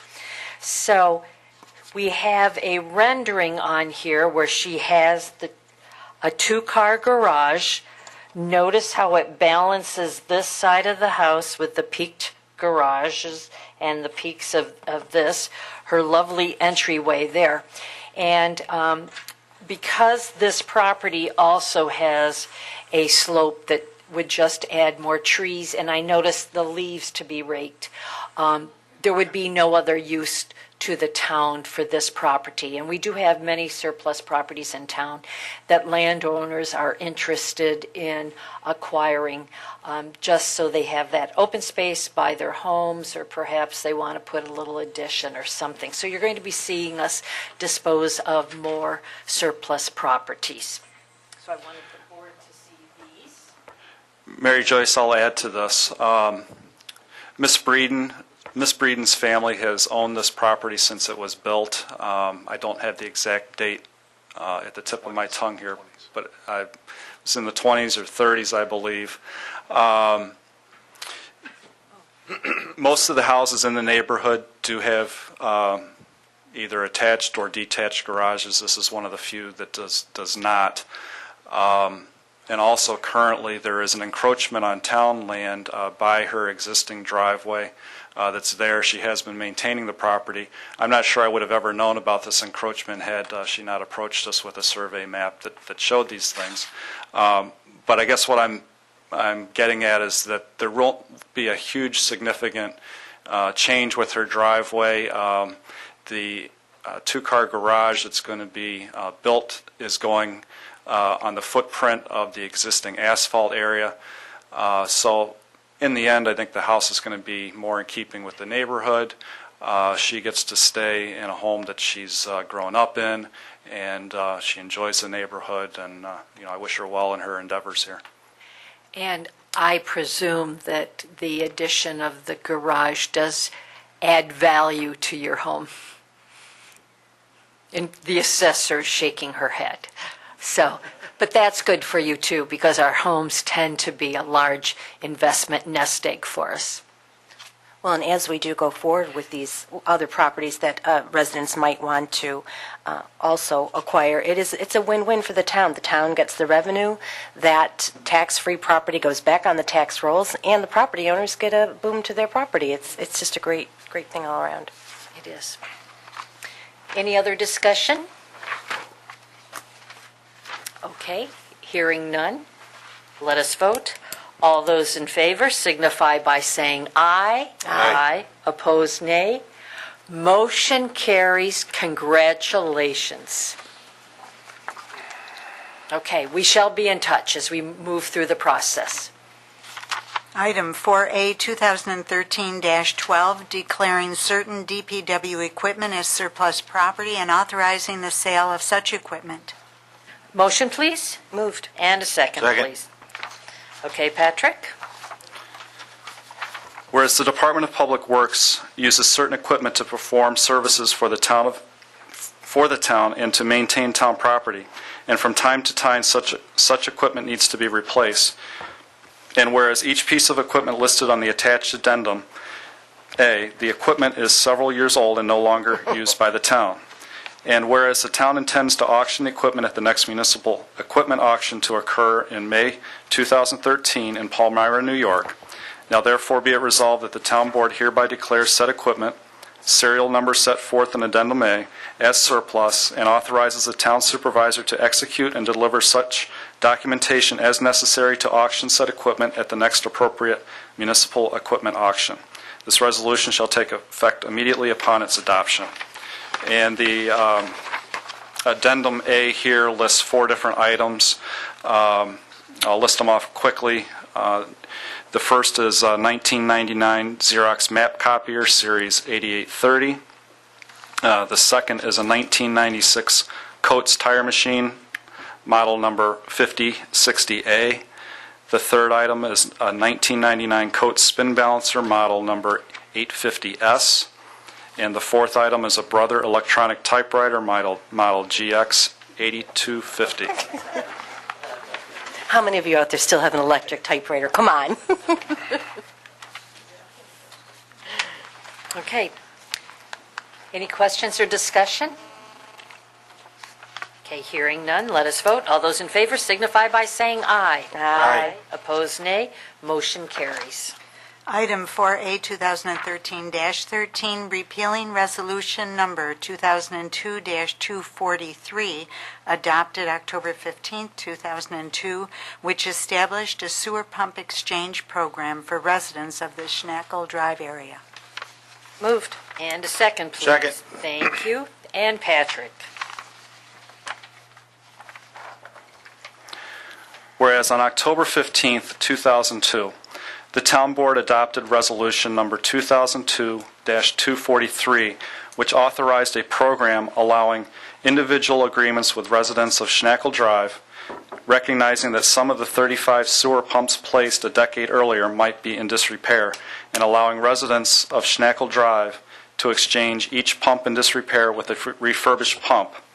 And whereas while the authorizing resolution contained no language specifying a term for performance of such agreements, nor suggesting any intent to create a continuing program which might bind successor boards or might be construed as addressing any situation other than the immediate issue of pumps in disrepair as of the time of adoption, a number of individual agreements for 10-year terms were thereafter executed by the town, the majority of which have now expired, and that replacement pumps were in fact exchanged from time to time under said agreements and installed on private property.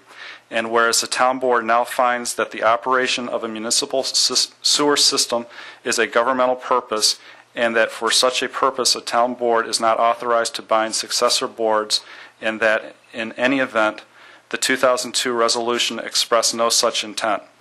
And whereas the town board now finds that under Chapter 180 of the Town Code, property owners are responsible for the installation and maintenance of sewer equipment,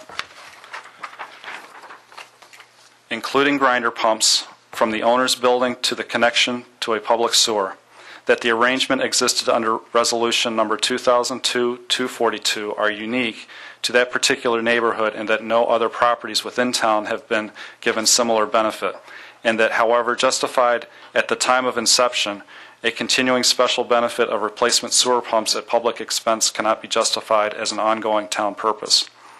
Now therefore be it resolved that the town board hereby finds that the purposes served by Resolution Number 2002-243 have been served, and that continuation of the program is non-sustainable as a proper town purpose. and it is not consistent with the town's policy expressed in Chapter 180 of the Town Code, and finds that the 2002 resolution is not binding upon successor boards, and accordingly determines that, number one, Resolution number 2002-243, adopted on October 15, 2002, be and hereby is repealed.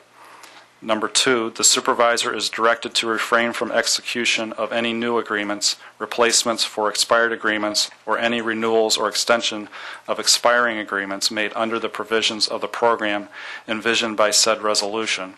Number three, the supervisor is hereby directed to cease provision of replacement sewer grinder pumps to private property owners under the program hereby terminated. Number four, to the extent that any agreements made with the property owners less than 10 years ago, which on their face appear not to have expired, notwithstanding the absence in the 2002 resolution of committing to 10-year terms, such agreements are hereby disavowed. This resolution shall take effect immediately upon its adoption.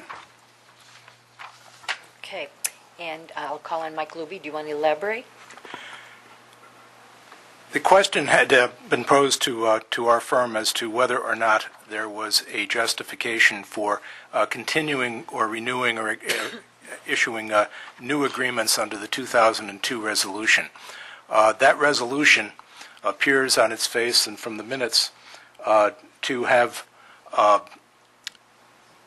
been intended to address an immediate and short-term problem arising from installation of some pumps about a decade earlier, but for one reason or another had been misconstrued and 10-year agreements had been authorized. There was nothing in the resolution that required it.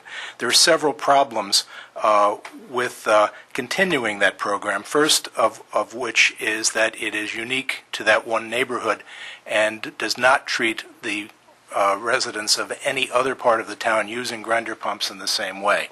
For example, in the Rock Beach area, since their sewers were installed in the 2007 era, they were notified from the inception that, like everyone else in the town, they were responsible for the installation and maintenance of sewer equipment, including grinder pumps, up to the point of connection with the public sewer.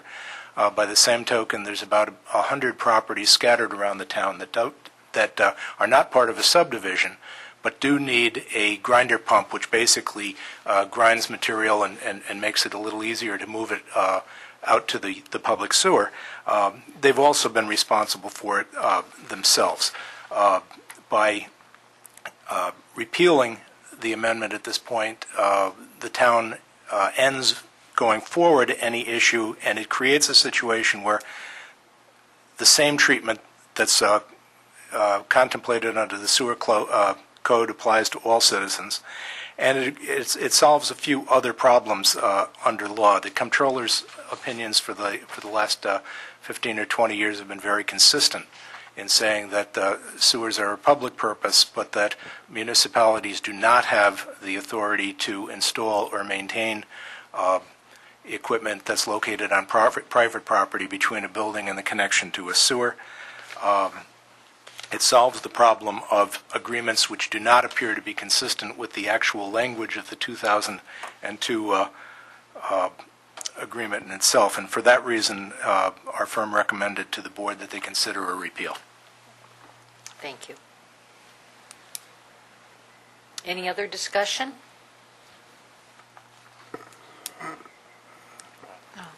My concern is in case of an emergency, what do these residents do?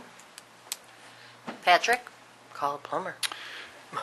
Well, certainly if this is passed, we will be sending out a notice of what's been decided tonight. And Seawort Pumps currently services these units.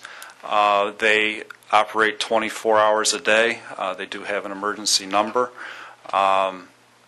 So anybody that has an issue with these should be able to get some pretty fast response, and they are locally located in this area, so they wouldn't be dealing with anybody from out of town with these issues.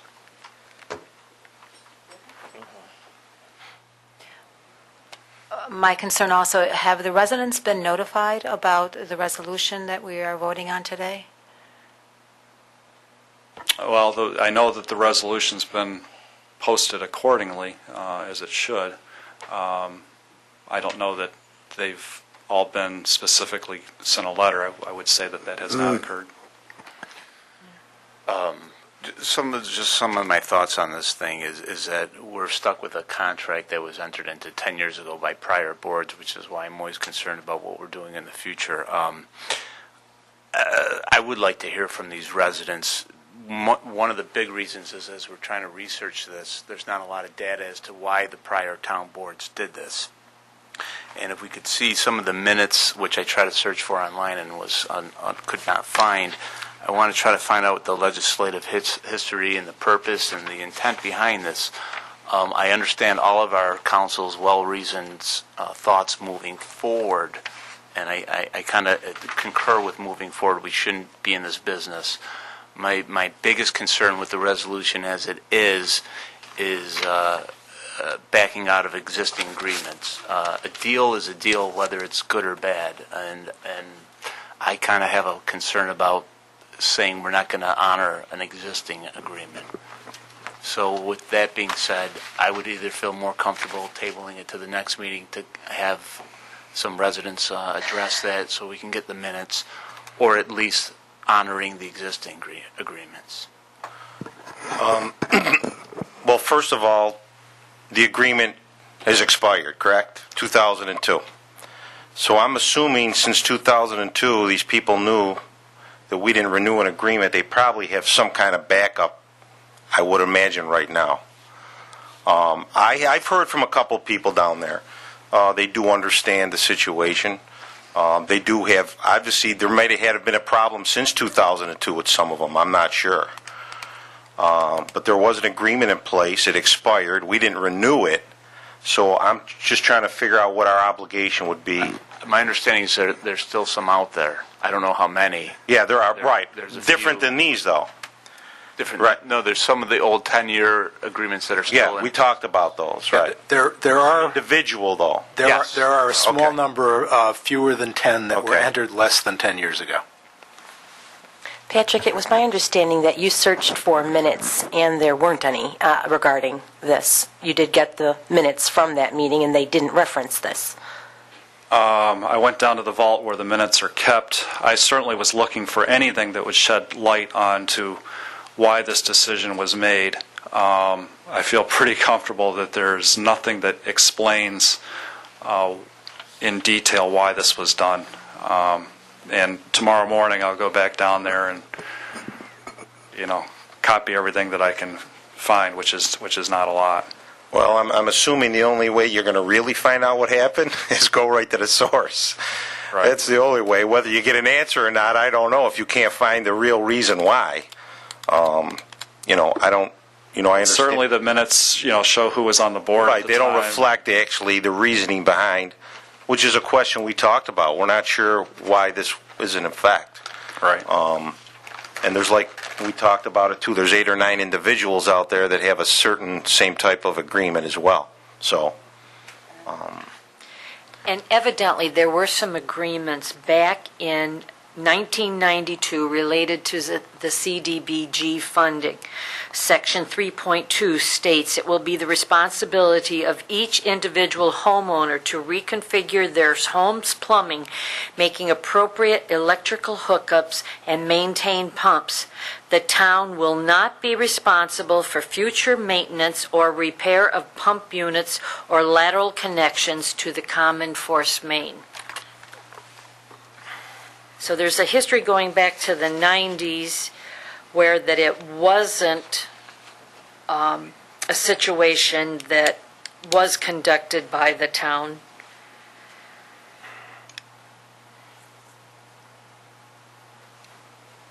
I'm perfectly happy to support this tonight. I think that we need to have a consistent code across the board, and we can't have some residents paying for their own grinder pumps and others having the people's money pay for it.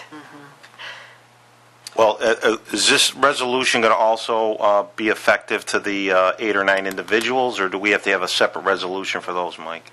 This one covers that too. Them as well. That's my concern. And the logic there was essentially, if you read the 2002 agreement, there was, or the resolution, there was nothing that authorized subsequent agreements to be entered in the first place.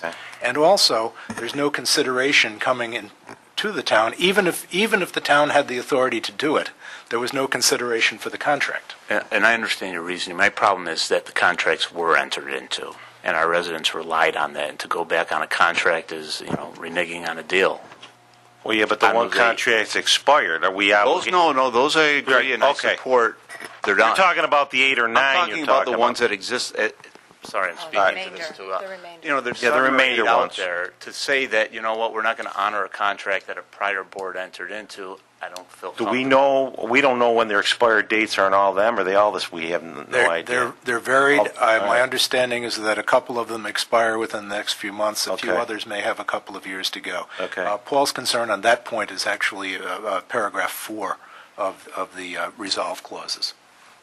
That's the one section that relates to the unexpired agreements. So what is you want to alert these individuals?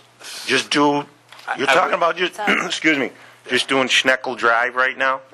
Well, I think we have to be careful, too. Right. Some of the home ownership changed, and then that agreement wasn't with that homeowner Right. either, so we would Okay. have to check to Mhm. see which ones really are valid. I can support it except for provision number 4. That's the one saying that we're going to disavow an existing contract. And I realize the concern with that going forward, but I just don't think that's the right thing to do.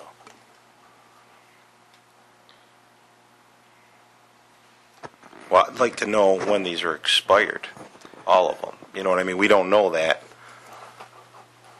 Pat, you don't have any idea, obviously. Within a couple of months. There's got to be a record of these contracts somewhere. Yeah, how I know.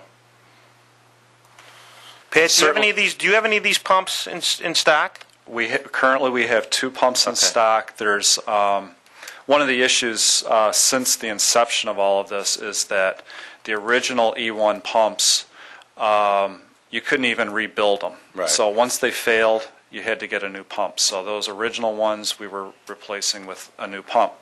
Then over time, changes in design have led us to need to not only supply a different pump, but there's modifications that need to be made to the plumbing, their existing plumbing and the connections, and in some cases wiring. And it's been as the program's gone on, we've had to keep all of these modification parts on the shelf.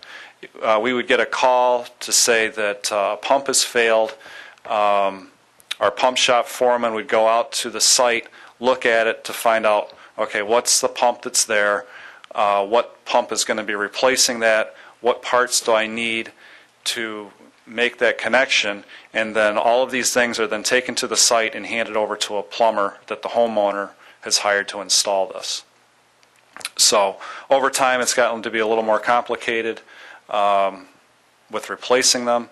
The average cost to replace it, time and materials, right now is between $2,000 and $2,300, depending on if it's replaced during the week or if it's replaced at nighttime on time and a half.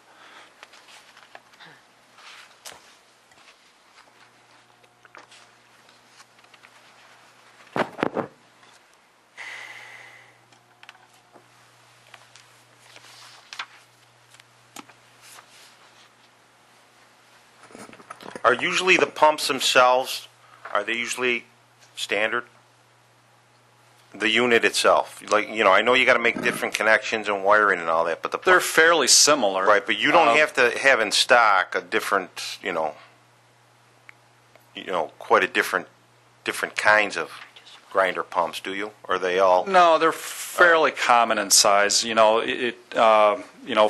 one model to another, they changed the height on them by about 3 inches. So then you had to, mess with some fittings with there, and then some of the electrical connections have changed. So coming up with adapters to go from one setup to another is really the issue.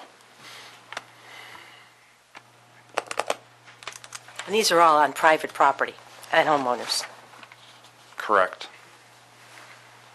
They could be either outside of the home in a pit, or they could actually be physically inside a basement.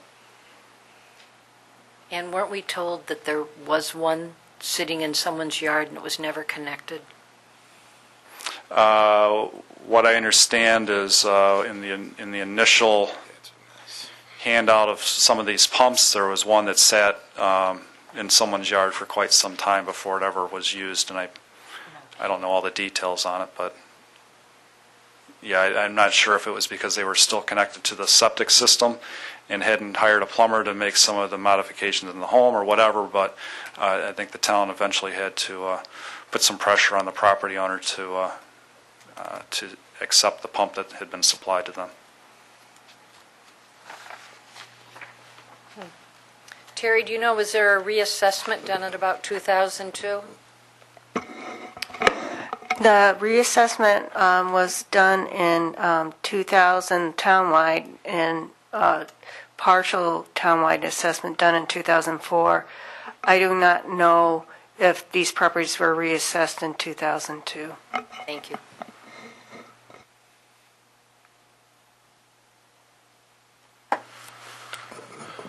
You know, if some of these people had a real short term left on this agreement, but, you know, we don't really know the length of any of their agreements. They're probably all relatively going to be expired real soon. I don't think there's anybody that's got a long term left on this agreement at all. So, well, we don't know for sure. What do you want to do? Just honor it to the end of each individual contract? Is it?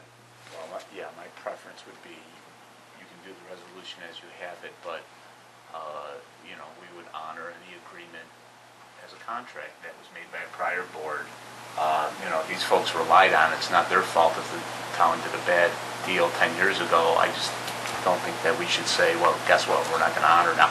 Not that it's probably going to be honored because there's a couple months, but if it is, you know, I think we have to honor the agreement. So I would say eliminate 4, or you can call the vote as it is and do what you want. I mean, I would make a friendly amendment to eliminate paragraph 4. That'd be my suggestion if we have support for it. If not, certainly. Well, if we do something like that, I think we got to alert these folks and tell them at the end of your contract, you know, whatever we have to honor is we're not going to continue. Well, that's certainly another concern to the extent where if those folks, I don't know what they know and don't know, Pat, regarding this resolution, certainly to the extent we're doing something that affects their property, you know, I'm sure they would like to put their 2 cents in, put their input in. That's a whole other issue. Again, but I'm saying if we're going to vote on this tonight, for my support anyways, I'd feel more comfortable without number 4. But could someone arbitrarily decide to get that grinder pump? That's a good point, and if someone takes advantage of, let's suppose we did that, and I know the concern is saying, well, now they have a short window, so let's just do that. The way I read that contract, I think there's a good faith component in there that it has to be broken. And either internally, Pat, I don't know if we have someone, I think you indicated we don't, have someone who could evaluate whether it's in fact needs replacement. Yeah, we don't really have somebody that, I mean, we wouldn't know until after it's gone back to the shop to be repaired, after the transaction's already been made, whether or not this was something that maybe could have been fixed on site. You know, it just we make the exchange and that's about the end of it. You know, we don't know if it's because of Is there a manner, let's suppose, abuse of the system. We don't know if it's mechanical failure, just because something happened in the process of making it. Is there any way to determine on-site before it gets pulled out whether or not it's functioning properly? There may be, but we don't have that, you know, as... Is there a way that, you know, another expert in the field could come out for a minimal cost to make that determination? I suppose that's possible. I can't say it's not. Something like that at the resident's cost, I would also support, so that we avoid, you know, any windfalls, you against this. I understand your concern, Madam Supervisor, that It's someone just- they can take advantage I of it. know. But at the same time, like I said, a deal is a deal, and I just don't feel I know, but comfortable. you know how I feel. It is gifting of public funds. It's like saying, well, I need a new furnace or else my water coming in from Monroe County Water is going to freeze if I don't have that furnace and heat on in the winter. No, I understand it, but the problem is that's not the residents' fault. They relied on an agreement that was made, and to the extent they're honoring it to its terms, I think we should honor it and say, well, we're not changing our minds at the last end of this contract. When I read the agreement, and correct me if I'm wrong, Mike, it doesn't say clearly in the agreement that you're going to get a subsequent pump if yours fails. Not in the resolution. Right. It doesn't, and there are a number of items in the resolution that just don't find a source really in the agreement, I didn't even understand why there was a renewal clause in there, because what's to be renewed? You're not promising the residents a further pump after the original one. No, that agreement finds no authority for 10 years in the agreement, in the resolution itself. It has nothing in there about assignability. It has nothing in there about continuation. And you do have the problem of, if I can quote the state controller, a government may, quote, may not provide maintenance for privately owned sewer lines, water or sewer lines, because the expenditure of public monies, therefore, would constitute a gift in violation of the state constitution. I would therefore argue that this resolution was unlawful at its conception. And I am also concerned about the several other homeowners that at their own expense have put in their own pump grinders coming to our door saying, if you did it for them, why didn't you do it for me? Now, that being said, it certainly is not the Schnackle homeowners' fault. And I'm sorry to say they're the ones suffering. Well, they're not suffering. They got free grinder pumps to begin with, but I don't know. It's sticky. It's very sticky.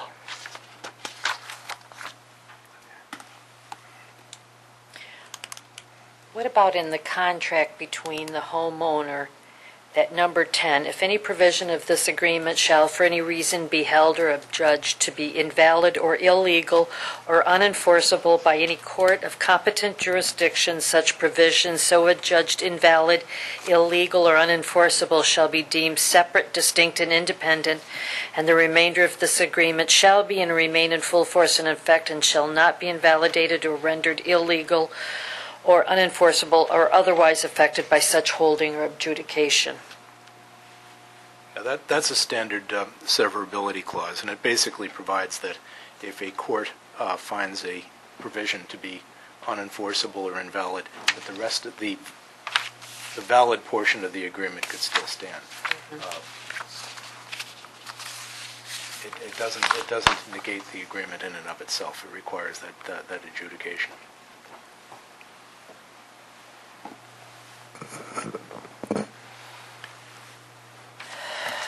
Okay with support. Yeah, but I would like to alert these people. Mm-hmm.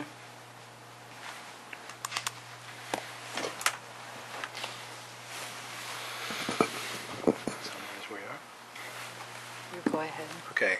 It would appear to me that on the discussion so far, just from a procedural point of view, you've reached the point, if there's no further discussion on merits for tonight, you've reached the point of doing one of three things. One is for a member to call the question and have a vote. Number two is for someone to offer an amendment with a second. And the third is someone to offer a move to table. Well, Madam, I guess I'll call the question. Okay.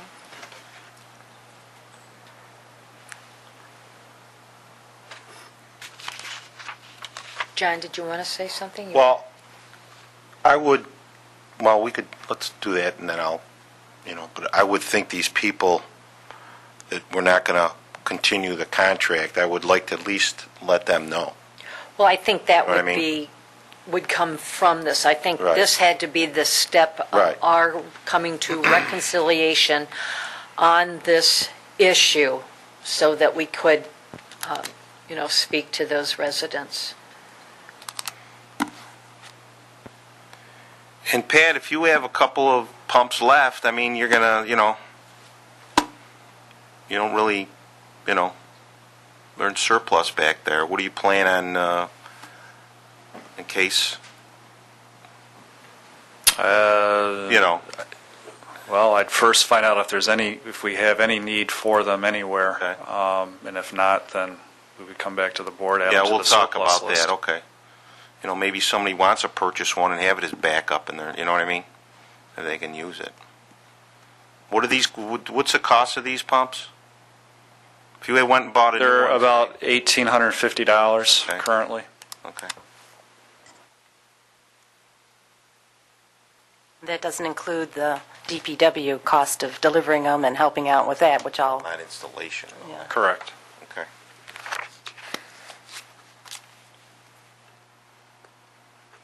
Okay, are you ready to vote? Mm-hmm. Okay. All those in favor of the resolution as it is, please signify by saying aye. Aye. Aye. Aye. Those nay? Nay. It is 3 yes, 2 no. Is that enough for this? That's enough for this. And we are told that a simple majority is okay. Okay, let's move on. Motion carries. Forgot where I was. Item 4A, 2013-14, approving the Walk to Connect 3, the Arundequoit Library event on Saturday, May 4th. Moved. Second. Thank you. Okay, Barbara.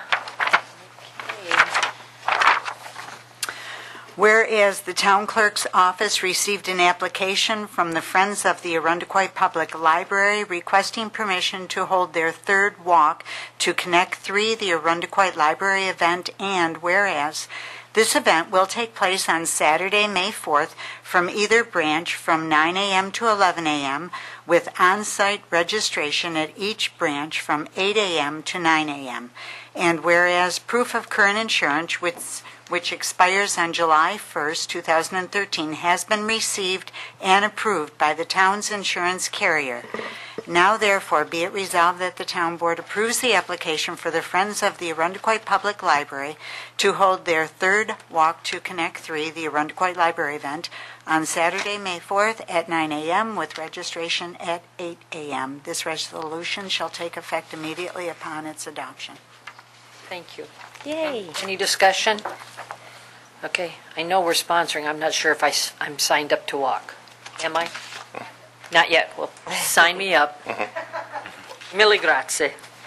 Okay, any other discussion? All those in favor signify by saying aye. Aye. Opposed, nay. Motion carries. This is the second year in a row I'll be out of town for it. But I'll send in my money anyway.